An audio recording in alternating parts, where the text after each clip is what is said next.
Hi hello నమస్తే, నేను మీ కట్ట కార్తీక్. పుష్ప దెబ్బ మొత్తానికి సినిమా ఇండస్ట్రీ మొత్తానికి తగిలింది. అందుకనే పుష్పని ఇప్పటికీ మెగా కుటుంబం అవాయిడ్ చేస్తుందా? నిన్న రేవంత్ రెడ్డితో భేటీకి అల్లు అర్జున్ ఇష్యూ చర్చకు వస్తుందని తెలిసే చిరంజీవి వెళ్ళలేదా? అల్లు అర్జున్తో కలవటం ఇష్టం లేకనే ఈ రోజుకి ఆంధ్రప్రదేశ్ డిప్యూటీ సీఎం జనసేన అధినేత పవన్ కళ్యాణ్ అల్లు అర్జున్కి అపాయింట్మెంట్ కూడా ఇవ్వలేదా? 2 సార్లు హైదరాబాద్ వచ్చి కూడా అల్లు అర్జున్ని కలవకపోవటానికి కారణం ఏంటి? మెగా కుటుంబానికి అల్లు అర్జున్ మీద పీకల దాకా కోపం ఉందా? చిరంజీవి చెప్పినా కానీ వినకుండా ప్రెస్ మీట్ పెట్టడం మీద మెగా ఫ్యామిలీ చాలా గుర్రుగా ఉందా? అసలేం జరుగుతుందో చర్చించుకునే ప్రయత్నం చేద్దాం. మనతో ఉన్నారు సామాజిక రాజకీయ విశ్లేషకులు కొత్త రాజేంద్రబాబు గారు. సార్ నమస్కారం. సార్ నమస్తే కార్తీక్. సార్ 2 సంఘటనలు. ఒకటి, పవన్ కళ్యాణ్ గారు ఈ మధ్య కాలంలో 2 సార్లు హైదరాబాద్ వచ్చిపోయారు. కానీ అల్లు అర్జున్ కలుద్దామని ఎంత ట్రై చేసినా అపాయింట్మెంట్ ఇవ్వలేదు. ఒక ఇష్యూ. రెండోది, చిరంజీవి గారు నిన్న రేవంత్ రెడ్డి గారిని కలవలేదు. చెన్నై వెళ్ళారు, వివాహ కార్యక్రమం ఏదో చెప్తున్నారు. కానీ నిజానికి అంతకు ముందు రోజు హైదరాబాద్లోనే ఉన్నారు. ఆయన కావాలంటే సినిమా ఇండస్ట్రీ కోసం అవన్నీ క్యాన్సిల్ చేసుకుని మరి ఉండేవాళ్ళు.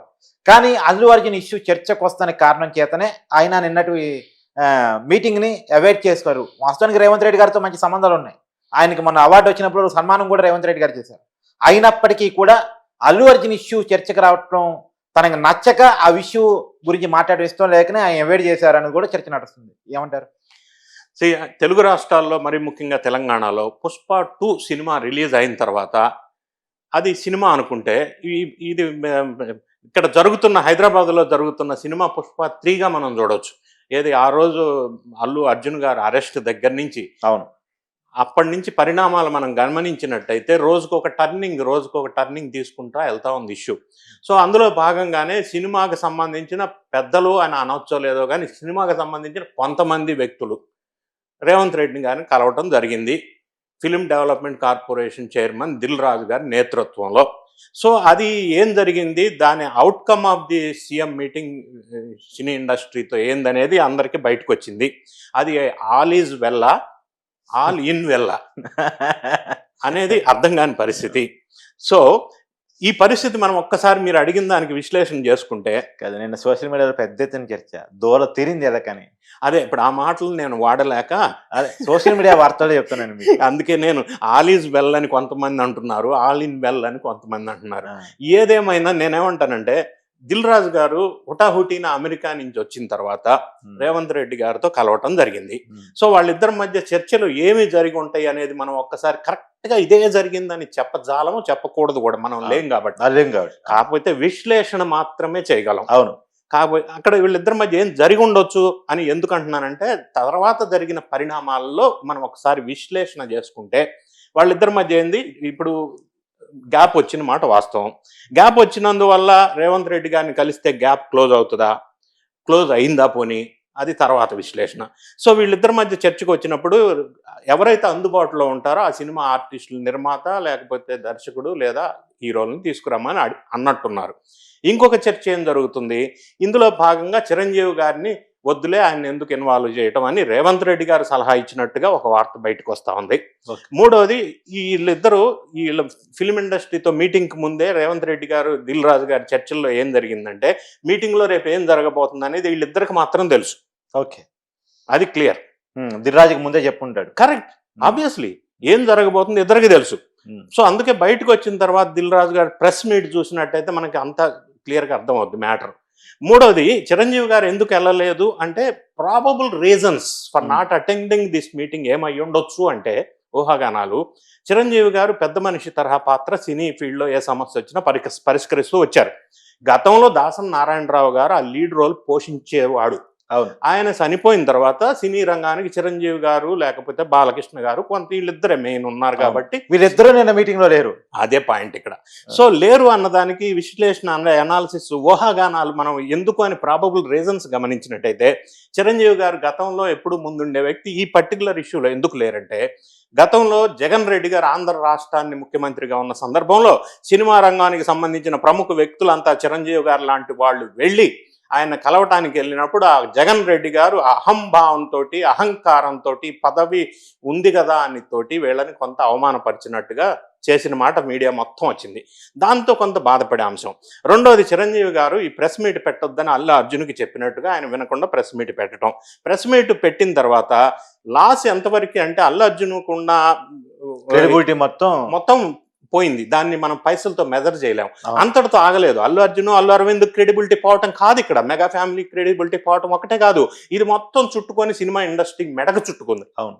నేను తమ్మారెడ్డి భరద్వాజ కామెంట్ చేశాడు సార్, ఒక్కరు చేసిన తప్పు వల్ల మొత్తం సినిమా ఇండస్ట్రీ తలదించుకుంది అనేది. చాలా సీనియర్ ఆయన డైరెక్టర్. మీ పాయింట్కి నేను వస్తాను. తమ్మారెడ్డి భరద్వాజ కామెంట్ ఎందుకు చేశాడు, దాని వెనక ఇప్పుడు చాలా మందికి తెలియని ఒక వ్యక్తి ఉన్నాడు. అది కూడా నేను విశ్లేషణ చేస్తా. నేను మర్చిపోతే గుర్తు చేయండి. చిరంజీవి గారు వెళ్ళకపోవటానికి ఒకటి ఈ కారణం. రెండోది, మూడో కారణం ఏమంటే, ఇప్పుడు ఈయన వెళ్తే అల్లు అర్జున్ని ప్రొటెక్ట్ చేయడానికి, అల్లుడిని ప్రొటెక్ట్ చేయడానికి వచ్చారని ఒక అపవాదు రావచ్చు. మూడో రీజన్. నాలుగో రీజన్, వాళ్ళ కొడుకు సినిమా సంక్రాంతికి రిలీజ్ అవుతుంది, దానికి బెనిఫిట్ షో లేకపోతే పైసలు టికెట్ రేటు పెంచుకోవడానికి అడగటానికి వెళ్ళినట్టుగా స్వార్థం కనిపిస్తుంది. ఐదోది, వీటన్నిటికీ కూడా చిరంజీవికి ముందుగానే తెలుసు అవుట్కమ్ ఆఫ్ ద మీటింగ్ ఏమి ఉండబోతుందో. అయినా తెలిసినప్పటికీ అటెండ్ అవటం వల్ల పెద్ద మనిషి తరహా ఇమేజ్ డ్యామేజ్ అవటం తప్ప సాధించేది ఏమీ ఉండదు. ఒక్కసారి సాధించేది ఏమీ లేదని తెలిసి కూడా మీటింగ్కి ఎవరు వెళ్ళరు కదా. అవును. ఈ కారణాలన్నిటి వల్ల ఆయన మీటింగ్ అవాయిడ్ చేసి ఉండొచ్చు. సో ఇదే విధంగా ఆలోచించి పవన్ కళ్యాణ్ గారు కూడా ఆ రోజు ఇక్కడ ఉండి కూడా ఇంటికి వెళ్ళలేదు. ఆ తర్వాత జరిగిన పరిణామాల వల్ల అల్లు అర్జున్ అపాయింట్మెంట్ అడిగితే పవన్ కళ్యాణ్ అవాయిడ్ చేస్తూ వస్తున్నమాట వాస్తవం. వీళ్ళిద్దరూ ఎందుకు అవాయిడ్ చేస్తున్నారంటే, ఇందులో ఇన్ని అంశాలు, ఊహాగానాల్లో మనకి అనిపిస్తున్న అంశాలు ఇన్ని ఉన్నాయి. ఇవి కాకుండా ఇంకా కొన్ని ఊహాగానాలు ఏమవుతుందంటే, వీళ్ళిద్దరు ఫ్యామిలీస్ మధ్య కొంత ఇంకా మళ్ళీ గ్యాప్ పెరిగిందా, లేదు చిరంజీవి గారు తలుచుకుంటే, పవన్ కళ్యాణ్ గారు తలుచుకుంటే ఇష్యూ తొందరగా క్లోజ్ అయ్యేది కదా. అవును. ఇది కూడా కొన్ని కారణాలు ఉన్నాయి. సో వీళ్ళిద్దరూ రేవంత్ రెడ్డి చాలా క్లోజ్ నిజానికి. Yes, of course. కానీ వాళ్ళ డైరెక్షన్ లో అల్లు అర్జున్ లేడు కాబట్టి వాళ్ళు ఇన్వాల్వ్ కాలేదు. ఈ కారణాలు అన్ని అయ్యి ఉండవచ్చు. రెండోది, ఇందాక మీరు తమ్మారెడ్డి భరద్వాజ సీనియర్ నిర్మాత, దర్శకుడు, సినీ ఫీల్డ్ లో పెద్ద మనిషిగా వ్యవహరిస్తూ వచ్చారు. ఆయన ఒక కామెంట్ లో మీరు బాగా గమనించినట్టయితే, ఈ హీరోకి ఎవరు సలహా ఇస్తున్నారో ఆ ఒక్కరి తప్పు సలహా మూలంగా ఇంత కథ జరిగింది అని ఆయన ఒక మాట అన్నారు. దీన్ని ఇంకా లోతుగా విశ్లేషణ చేస్తే చాలా మందికి తెలుసో తెలీదో, ఈ అల్లు అర్జున్కి ప్రధానంగా ఆ రోజు సంధ్యా థియేటర్లో అల్లు అర్జున్ పుష్ప 2 సినిమా చూస్తున్నప్పుడు అల్లు అర్జున్ పక్కనే ఒక వ్యక్తి కూర్చొని ఉన్నారు. ఆయన పేరే శరత్ చంద్ర నాయుడు, శరత్ బన్నీ అంటారు. ఆ వ్యక్తి అల్లు అర్జున్ పక్కనే కూర్చున్నాడు ఆ రోజు థియేటర్లో. నంబర్ 1. ఆయన ఎంత క్లోజ్ అంటే అల్లు అర్జున్కి అలా Vaikunthapuram cinema press meet, success meet కానీ, ఆ తర్వాత ప్రతి సక్సెస్ మీట్లో బన్నీ ఆయన్ని ప్రధానంగా పొగుడుతూ ప్రోత్సహిస్తూ మా ఫ్యామిలీ మెంబర్ కంటే ఎక్కువ శరత్ బన్నీ అని చెప్తూ ఉంటాడు. అంత క్లోజ్ అసోసియేట్. ఆయన చరిత్ర మనం ఒకసారి గమనించినట్టయితే, ఈ మొత్తం ఎపిసోడ్ జరగడానికి ప్రధానమైన కారణమైన వ్యక్తి అల్లు అర్జున్ అని అందరూ అనుకుంటున్నారు. కానీ ఆయనకి సలహాలు ఇచ్చి కొద్దిగా పొరపాటు వల్ల ఇన్ని విషయాలు జరగడానికి కారణమైన వ్యక్తి ఇతను. ఓకే. ఇతను కాకినాడ ప్రాంతానికి సంబంధించిన వ్యక్తి. 2006-07లో అక్కడ ఆదిత్య ఇంజనీరింగ్ కాలేజీలో ఇంజనీరింగ్ చేసి, తర్వాత ఎన్టీవీలో క్రియేటివ్ ఎడిటర్గా పనిచేసి, అక్కడి నుంచి తర్వాత అల్లు అరవింద్కి దగ్గరై, ఈయన దగ్గరైన దగ్గర నుంచి 2011 నుంచి అల్లు అర్జున్ గ్రాఫ్ సోషల్ మీడియాలో అలా పైకెళ్ళి ఈరోజు నేషనల్ లెవెల్ బిల్డప్ అవడానికి ఒక మెయిన్ కారణం చెప్పవలసి వస్తే శరత్ బన్నీ అని అతను. అయితే ఈరోజు కేసు పెట్టిన ఈ సంధ్యా థియేటర్ కేసులో ఫస్ట్ 10 పేర్లు థియేటర్కి సంబంధించిన వాళ్ళు ఉంటే, అక్యూజ్డ్ 11గా అర్జున్ ఉంటే, అక్యూజ్డ్ 13గా పేరున్న వ్యక్తి ఇతను.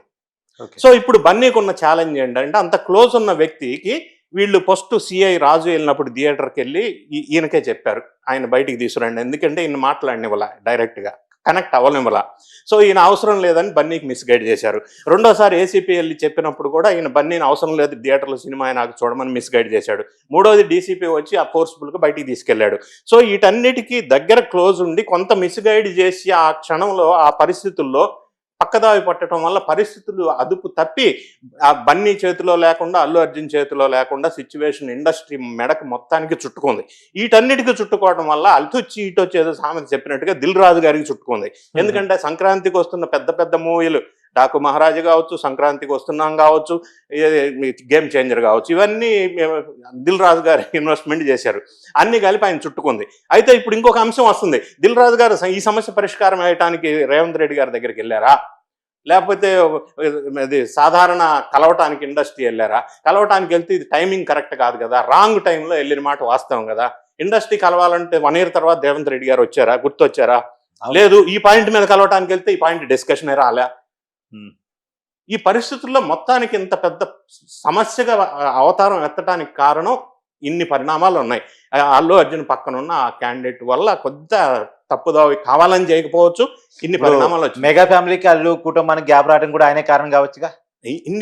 ఆయన ప్రధానమైన పాత్ర యాక్చువల్ గా కుటుంబ సభ్యుడి కంటే ఎక్కువనే అల్లు అర్జున్ చాలా సందర్భాల్లో ఇండిపెండెంట్ గా ఎదగాలి అంటారు ఆయన. ఇండివిజువాలిటీ ఉండాలి, మెగా బ్రాండ్ నీకు ఉండొద్దు, మెగా కాంపౌండ్ నీ మీద ఉండొద్దు అని చెప్పుంటాడు. అయితే ఈ నిర్ణయాలన్నీ ఫీడ్ ఇస్తుంది దగ్గరుండి, ఆయన మాట నమ్ముతుందా ఆ వ్యక్తి వల్ల ఇన్ని పరిణామాలు జరిగినాయి అనేది విషయం బయటకు వచ్చింది. ఎలా పెంచుతున్నాడో పునాదిని అలా దోవేస్తుంది. ఎస్, ఇంకొక విషయం కూడా మీరు గమనించినట్టయితే, మీరు తమ్మారెడ్డి భరద్వాజ విషయం ప్రస్తావించారు. నిన్న దగ్గుబాటి సురేష్ గారు 10 టీవీకి ఇచ్చిన ఇంటర్వ్యూలో పిల్లల్ని పెంచడం నేర్పండి తల్లిదండ్రులు, ఇంట్లో ఎట్లా ఉండాలో బయట ఎట్లా ఉండాలో, ఈ అల్లు అర్జున్కి బయట ఎట్లా ఉండాలో తెలియకపోవటం వల్ల ఇన్ని సమస్యలు వచ్చినాయి అని 10 టీవీకి ఇచ్చిన ఇంటర్వ్యూలో ఆయన ప్రస్తావించడం జరిగింది. చాలా కోపం ఉంది sir, cinema industry Allu Arjun మీద చాలా కోపంగా ఉంది. ఎస్, ఇన్ని పరిస్థితులకు కారణమైంది.